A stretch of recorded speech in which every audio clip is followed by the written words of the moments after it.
Welcome to Act 2 You're On. Join us weekly at our studio roundtable as Rhonda and Kate invite spectacular guests to weigh in on staying vibrant and healthy. Launch your next great act with authenticity and purpose. Summon your courage, superstar, and step into the limelight. So grab a coffee or a martini and let's set the stage for a grand entrance. It's Act 2. You're on. Greetings, friends, and welcome. I'm Kate Levy, and I'm joined here today by my dear A2YO co-host. Hi, Kate. It's me, Rhonda Garvin-Conaway, and we are not alone. We are also joined by the third member of our team, our talented producer, Kathy Carswell. Friends, I am so honored to be speaking to our guest today, Paul Lamar Hunter. This will be a remarkable but a very hard story for us and for our listeners to experience, because I know it was hard for Paul to live. When you meet Paul in just a moment, you'll find that Paul is the embodiment of our mission you hear in the opening reel. He's a change maker for sure, someone committed to personal and societal growth, and he's just a very inspiring gentleman. To our listeners, can you imagine facing down the odds of surviving poverty, neglect, and trauma, and have the wherewithal to become the first person in the history of your family ever to go to college? Could you then become a successful businessman and publish your story and have the courage, willpower, and drive to inspire others to do the same? Well, let me tell you a little bit about our guest today. Paul Lamar Hunter was born into a large family in Racine, Wisconsin in 1970. And when I say large, I mean huge. Paul is the 19th of 21 children born to James and Louise Hunter. His childhood experience included poverty, neglect, and tragedy. After the deaths of his father and brother, Paul's mother, Louise, focused her energy on the homeless shelter she founded called Love and Charity Shelter. Though this was meant to be a stabilizing influence for her family and a respite for the downtrodden, it was, in fact, a breeding ground of dysfunction. A determined spirit and an unshakable faith lifted Paul to earn a degree in business administration from Upper Iowa University. Father to 4 adult children, Paul wrote his autobiography entitled No Love, No Charity, The Success of the 19th Child. The book earned attention by Ebony Magazine, and he has appeared on several television shows, including Travis Smiley, Tom Joyner, and Fox and Friends. And now he's honoring the Act 2 You're On studio. Welcome, Paul. Hey, I am excited and delighted to be on your show because I know that my story will inspire, motivate, entertain people all around the world. Oh, absolutely. So let's dive right into your book. As I said, it's not an easy story. It's a remarkable story, but it's a hard story for you to have lived, but hard, I suspect, for your family to have digested when you published it and for your mother to have read. Why write this book? What inspired you? I think what really inspired me to write the book is because I know in my heart at that particular time, there were other children, other people that were in the inner city, or what you might call the hood or the ghetto, but it was a lot of people in the inner city that had some great story. And I wanted to share my bad parts of growing up in a family of 20 siblings and the good parts about being raised in a family of 20 siblings. So my book, No Love, No Charity, The Success of the 19th Child, is a riveting book. It will really change parents to say, you know what?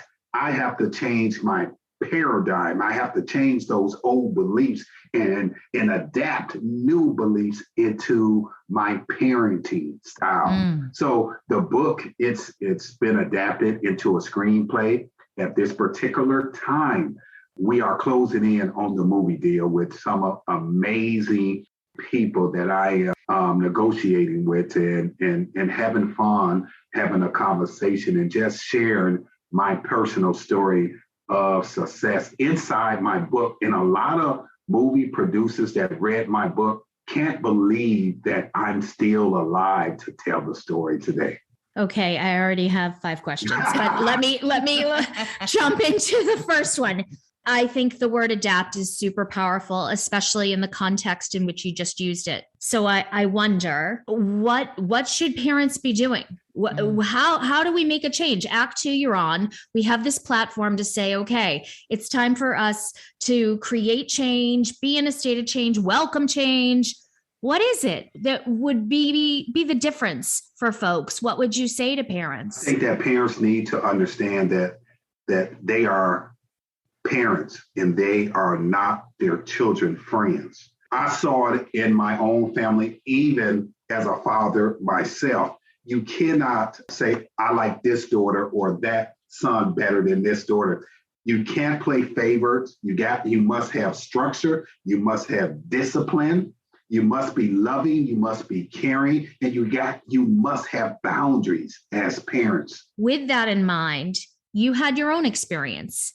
You were the 19th. What made your experience particularly distinguishable, being number 19 of your clan? I have to say this, that when I was born, I just knew that I was very different from my other siblings. I never got involved with drugs or alcohol. I learned from my older siblings what to do and what not to do. And so at a young age, I knew that I was going to write a book. I knew that I was going to do something that people would say he couldn't do it. But now they saying, wow, he did do it. I knew that I was going to change people's lives because my family lineage says that I could not graduate from college because my mom never graduated college. My family lineage also indicated that I could not graduate college because no one on my dad's side graduated college. So I looked at history of the Hunter family and I said, why I cannot become the first? So I became the first to graduate from college, Upper Iowa University, with a Bachelor's of Science in Business Administration. And let me say this. Yes, it's a little different being the 19th child because there are certain things that you don't do that your siblings do. I'm a very optimistic person, and I believe that if you surround yourself with great women and men, you can become productive in life. Those are distinguishing qualities. And I'm right there with you with the positive thinking. That's definitely shining through as you share your experience. I just got up thinking about what it must have been like to have 20 siblings. Like, I can't imagine knowing all of their names. I would have been like, hey, you, hey, little cousin. I wouldn't have known all their names. But that's a big, beautiful family. And I'm sure that you opened the gates and for a lot of kids to, follow in your footsteps to go on to college. And it's amazing to be the trailblazer. Yeah, well, you got to understand also is that I laid the foundation. That's the most important thing. I laid the foundation. I thank God for my mother. I thank God for my father. They weren't perfect parents, but they were the perfect parents to raise us. Even though we experienced the bad times and the good times, but the good times always outweighed the bad times. I laid the foundation not only for my family, but people all around the world. Now I have nieces and nephews and cousins and relatives and friends that have read my book and they got inspired, they got motivated, and they went back to college and graduated, and they have their degrees. I always say this, that the end is always better than the beginning. Spoken like an optimist, for sure. To take you back into the story a little bit, your brother dies in 1976. Your father died in 1977. You're 8 at the time? Yes. Can you share with us how your family survived that loss and what life was like after that? I tell you what, those back-to-back adversities really shook the Hunter family to the core. If it wasn't for our faith, if it weren't for the people in the community, and I'm talking about activists, people in the churches, pastors, evangelicals, good Christian men and women coming over to the Hunter family house, I wouldn't be here today. I just wouldn't be here today. And I thank God for bringing those people into the Hunter family life, because what they did was they added prayer to our life. And not only prayer, but good friendship. And they helped develop a lot of my siblings and also helped develop me as a person. Power of community. And now I want to jump forward a little bit. You were saying that your story has been turned into a screenplay because it's the most amazing story. Like Hollywood couldn't actually write it because it could only be true. This story is so intense. Did you adapt it to a screenplay or was it adapted for you? What's the process? The process was this: when I graduated college, I knew that this book was going to change people's lives, and I knew that I had to collaborate with other people to get the screenplay done. So we were able to get the screenplay done, and that was in 2012. And so years went on, and I'm still trying to pitch it. But the pandemic happened. And when the pandemic happened, doors began to open up for me. Now, Hollywood, New York City, they had to sit back, and a lot of those movie producers and directors had to sit at home. And then they had an opportunity to come up, and they became very creative about submitting screenplays. So what I did, I submitted it, and they loved it right away. So I received an email within a month, and they said, we are going to write the marketing page pitch for other producers and see if they would like to come on board. And so, like I said, we are in the final stages of finishing up things. And I'm looking forward to 2022 because I know that it's going to be a great movie, and it's going to be exciting, and it's going to be truthful, and it's going to impact people's lives all around the world. It's so interesting. As you share your story, I feel like you have such a sense of self, and you yourself said that you've had this since you were young, that you knew there was something different about you. And then this vision to go on to college. It could have been really easy for you not to incorporate that into your world. It wasn't something that had been part of your family, but you relied on optimism. You relied on the community coming forward and those people. How did you keep who you were in the midst of pain, in the midst of mourning, in the midst of grief, in the midst of hardship? How do you hold on to you? I have to say this, that it was just great men and women that was in my life. You know, I thank God for pastors, great women that was, you know, instrumental into developing me as a man, and also telling me that they believed in me. And when you come from the inner city, there's only one direction you can go. So when I was at Upper Iowa University, I knew that I represented the inner city, and I knew there was only one direction I could go, and that was up. And so I really do thank God for good mentors coming into my life. And I was able to talk with counselors, with psychologists, and I thank God to this day for Vivica A. Fox, Dr. Field as well.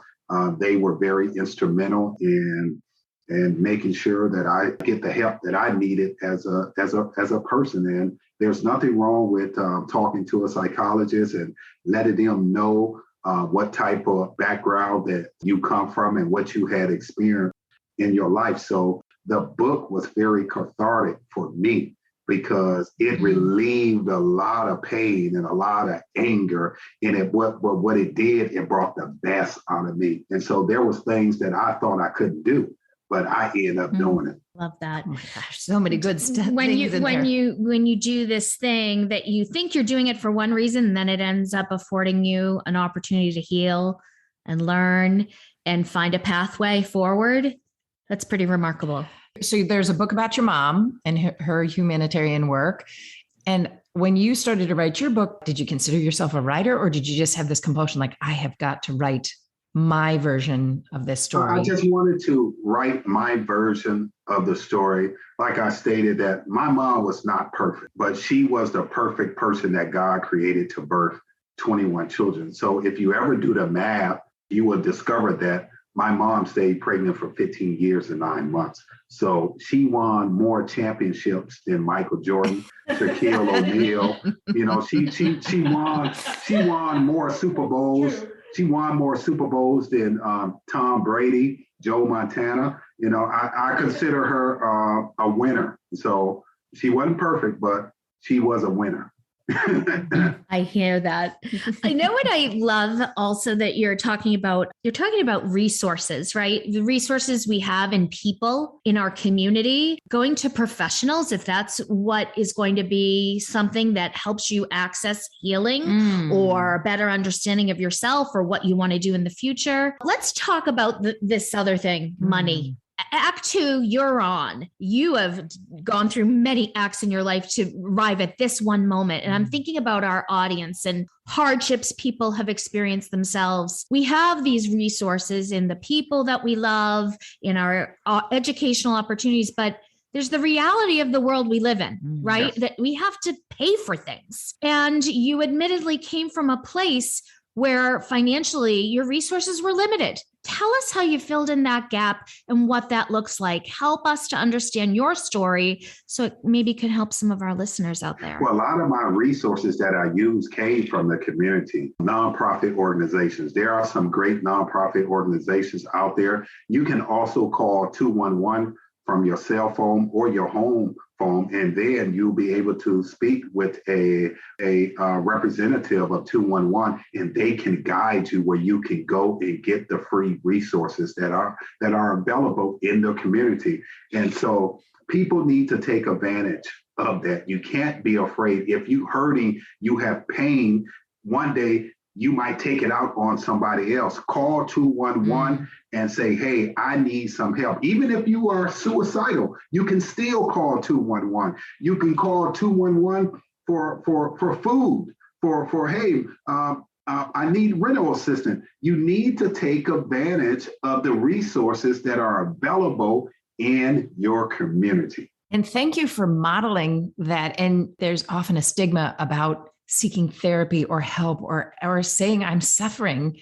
That is not weakness. That's actually strength, because it actually implies that you want to get better, but there's no way to manage what you went through on your own. You weren't alone, but you were also in a family that was struggling and suffering. And it does take people outside of the family to come in and to be the resource. And I think it's really brave to share that vulnerability. Your whole book is brave. That is really important. We're living through a time, oh my gosh, it's challenging on so many levels, but there are huge mental health issues right now. And there's no shame. There's only strength that will come from facing these things. But sometimes it's just so hard. You cannot possibly face it on your own. So thank you for modeling that. And that's important work. And you've got an amazing life story, but you've also got an amazing mission to get other people inspired, to tell your story that might give other people an opportunity to say, I need to write down what I'm going through. You were saying that the writing of this book was cathartic. The reading of this book can be cathartic for people. And it just takes a tremendous strength of character and personal faith. But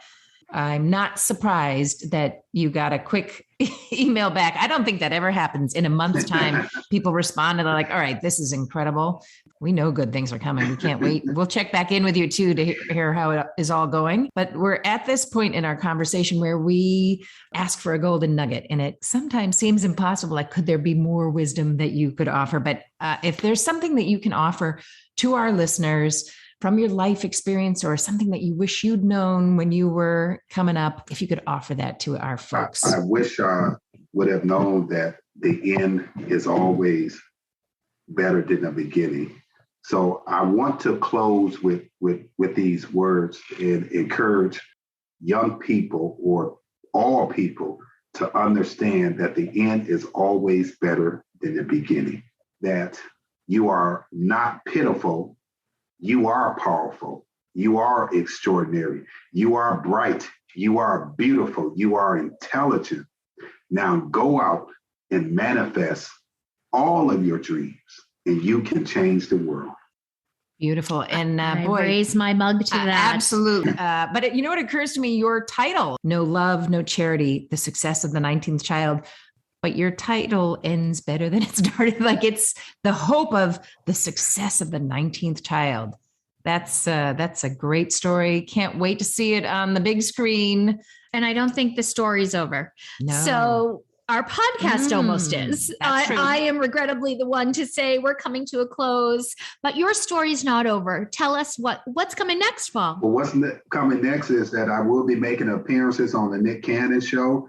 in the next couple of months, the Kelly Clarkson show. And Great. and then I'm going back on the road because I love to go to the Boys and Girls Club and share my personal story of success.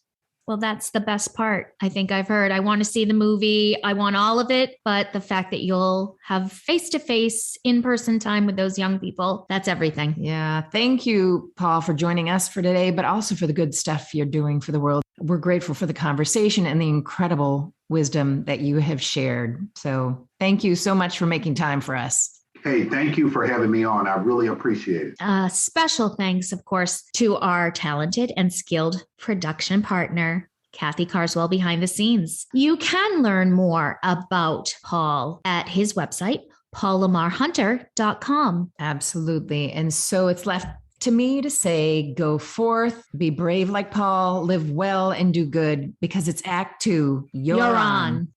Act 2 You're On was brought to you by Act 2 Share Our Stage. You can find us at a2yo.com and also on Facebook, Instagram, and LinkedIn. Please download, listen, and subscribe wherever you find your podcast. You can support us using Patreon or buy us a coffee. I do like coffee. No, you don't need any more caffeine, Kate. Buy Us a Coffee is a platform that folks can use to support entrepreneurs and artists like us. So we can keep providing resources for the doers and dreamers to find connection, purpose, and the skills needed to create a sustainable, fulfilling life to better serve the world. And also, so we can buy more coffee. Oh, Kate, thanks for listening, everyone.